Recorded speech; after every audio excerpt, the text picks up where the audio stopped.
शिवम, राज, कर्ण और विक्रम सिर्फ दोस्त नहीं थे, वे भाई थे। हंसी, राज और सपने सब कुछ बांटते थे। कॉलेज के बाद उन्होंने मुंबई जाने का फैसला किया। सपनों का शहर उनका इंतजार कर रहा था। मुंबई में फ्लैट ढूंढना बहुत मुश्किल था। दाम बहुत ज्यादा थे, अच्छी जगह बहुत कम मिलती थी। एक दिन उन्होंने एक विज्ञापन देखा। यह एक बड़े फ्लैट के लिए था और किराया बहुत कम था। यकीन करना मुश्किल था। दोस्त फ्लैट नंबर 3 102 देखने गए। वे उत्साहित थे लेकिन थोड़े चिंतित भी। यह एक पुरानी इमारत में था। इमारत की दीवारें जर्जर हो चुकी थीं और खिड़कियों पर धूल जमी हुई थी। इमारत थोड़ी डरावनी लग रही थी।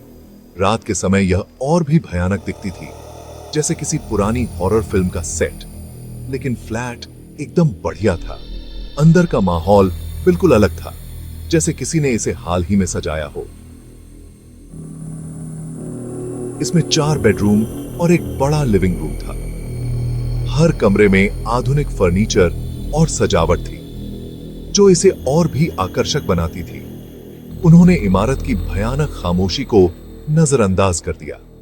गलियारे में एक अजीब सी चुप्पी थी, जैसे वहां कोई नहीं रहता हो। मकान मालिक घबराया हुआ लग रहा था।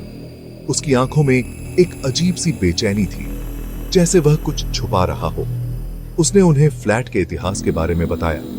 उसने कहा कि इस फ्लैट में पहले भी कई लोग रह चुके हैं, लेकिन वे ज्यादा दिन नहीं टिके। उसने अजीब घटनाओं के बारे में फुसफुसाते हुए बताया। उसने कहा कि रात में अजीब आवाजें आती हैं और कभी-कभी चीजें अपने आप हिलने लगती हैं। दोस्त हंसे। उन्हें भूतों पर विश्वास नहीं था। उन्होंने सोचा कि मकान मालिक सिर्फ उन्हें डराने की कोशिश कर रहा है। उन्होंने उसी दिन लीज पर हस्ताक्षर कर दिए। वे इस फ्लैट को लेकर बहुत उत्साहित थे और इसे अपना नया घर बनाने के लिए तैयार थे। वे अपनी नई जिंदगी शुरू करने के लिए उत्साहित थे। उन्होंने अपने सामान को व्यवस्थित करना शुरू कर दिया और नए माहौल का आनंद लेने लगे। पहली रात सबसे मुश्किल थी। वे अपने नए घर में आकर बहुत खुश थे, लेकिन जैसे जैसे रात गहरी होती गई, अजीब और गरीब घटनाएं होने लगी। उन्हें आवाजें सुनाई दी। फुसफुसाहट हवा में तैरती हुई लग रही थी। तापमान अचानक गिर गया। उन्होंने अनसुना करने की कोशिश की। उन्होंने एक दूसरे से कहा कि यह सिर्फ उनका वहम है। वे डरे हुए थे, लेकिन उन्होंने दिखावा किया कि वे नहीं हैं। वे बस सोना चाहते थे। हालांकि डर अब उनके अंदर घर कर रहा था। अगले दिन वे बेचैनी महसूस कर रहे थे। रात की घटनाओं ने उन्हें सोने नहीं दिया था। हर छोटी आवाज उन्हें चौंका देती थी। वे इस एहसास को दूर नहीं कर सके कि कुछ गड़बड़ है। हर कोने में उन्हें किसी की मौजूदगी का एहसास होता था। उन्होंने इसे मजाक में उड़ाने की कोशिश की। हंसी के पीछे छिपी उनकी घबराहट साफ झलक रही थी। लेकिन अजीब और गरीब घटनाएं जारी रही। हर दिन कुछ नया और डरावना होता था। चीजें अपने आप हिलने लगीं। कभी किताबें गिर जाती तो कभी कुर्सियां खिसक जाती। दरवाजे जोर से बंद हो गए। ऐसा लगता था जैसे कोई अदृश्य शक्ति उन्हें बंद कर रही हो। फुसफुसाहट हर जगह उनका पीछा करती रही। ये आवाजें उनके कानों में गूंजती रहती। उन्हें अपनी ही सूरत पर शक होने लगा। आईने में उन्हें अजीब सी परछाइयां दिखती। फ्लैट भारी लग रहा था, जैसे कोई अदृश्य बोझ उनके ऊपर लदा हो। ऐसा लग रहा था जैसे कोई उन्हें देख रहा है।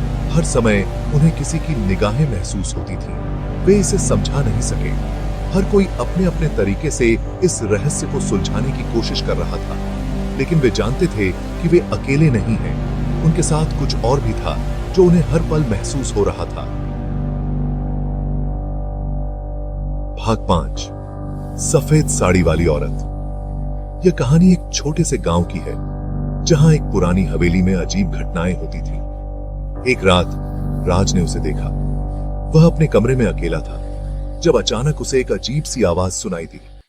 सफेद साड़ी में एक औरत। वह धीरे धीरे उसके पास आ रही थी। उसकी चाल में एक अजीब सी शांति थी। वह भूत की तरह पारदर्शी थी। उसकी आंखें गहरी और उदास थीं, जैसे वह किसी पुराने दर्द को छुपा रही हो। वह लिविंग रूम से गुजरी और गायब हो गई। राज ने अपनी आंखों पर विश्वास नहीं किया। वह पूरी तरह से हिल गया। राज डर गया। उसने दूसरों को जगाया। वह अपने दोस्तों को बताने लगा कि उसने क्या देखा। पहले तो उन्हें यकीन नहीं हुआ। वे सोच रहे थे कि शायद राज ने कोई सपना देखा होगा। फिर शिवम ने भी उसे देखा। वह रात के अंधेरे में जागा और उसे अपने कमरे के कोने में खड़ा पाया। वह उसके बिस्तर के पास थी। उसकी उपस्थिति ने शिवम को भी हिला दिया। उसकी उदास आंखें उसे घूर रही थीं। ऐसा लग रहा था जैसे वह कुछ कहना चाहती हो, लेकिन कह नहीं पा रही थी। उसने कुछ नहीं कहा। वह बस देखती रही। उसकी चुप्पी में एक गहरा रहस्य छुपा था। डर के मारे उनकी हंसी बंद हो गई। वे समझ गए कि यह कोई मजाक नहीं था। उन्होंने महसूस किया कि फ्लैट के बारे में कहानियां सच थी।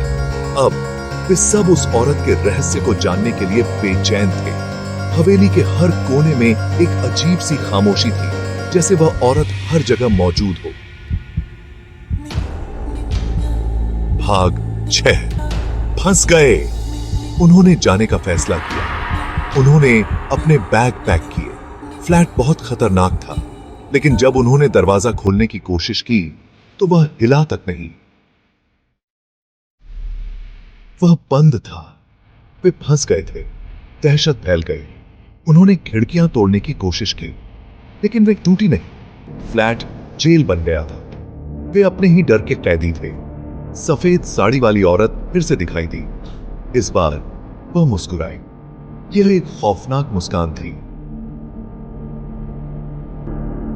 भाग 7। कोई बचाव नहीं। उन्होंने रात एक साथ बिताई। दहशत ही उनका एकमात्र साथी था। उन्होंने उसके रोने की आवाज सुनी। उसकी सिसकियां पूरे फ्लैट में गूंज रही थी। वे जानते थे कि वही उनके डर का कारण थी। उन्हें बचना ही था। उन्होंने हर मुमकिन कोशिश की। उन्होंने दीवारें तोड़ने की कोशिश की। उन्होंने दरवाजे खोलने की कोशिश की, लेकिन कुछ काम नहीं आया। फ्लैट ने उन्हें बंदी बना लिया था। वहां से कोई बचाव नहीं था। भाग 8। फ्लैट का राज।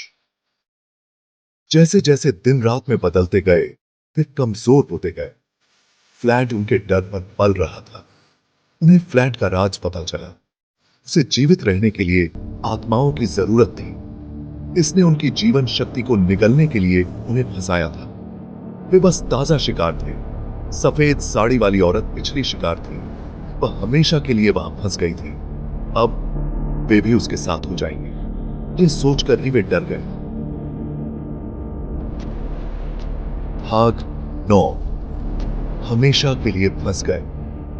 मदद के लिए उनकी चीखें अनुत्तरित रही। बाहरी दुनिया उन्हें सुन नहीं सकती थी। वे भुला दिए गए थे। फ्लैट की चपेट में खो गए। अब वे खुद भूत बन चुके थे। उनके परिवार और दोस्त उन्हें ढूंढ रहे थे, लेकिन किसी को फ्लैट नंबर 302 पर शक नहीं हुआ। फ्लैट खामोश रहा, अपने भयानक रहस्य को छुपाए हुए। दोस्त फिर कभी नहीं दिखे। भाग 10। हंसी बाकी है। फ्लैट अभी भी वही है, अपने अगले शिकार का इंतजार कर रहा है। चीखें गायब हो चुकी हैं, लेकिन औरत की हंसी बाकी है। फ्लैट के घातक रहस्य की एक खौफनाक याद दिलाती है। तो अगली बार जब आपको अविश्वसनीय रूप से कम किराए पर एक फ्लैट दिखे, खबरदार, यह फ्लैट नंबर 302 हो सकता है। और एक बार जब आप अंदर चले गए तो आप कभी बाहर नहीं निकल पाएंगे। Subscribe now.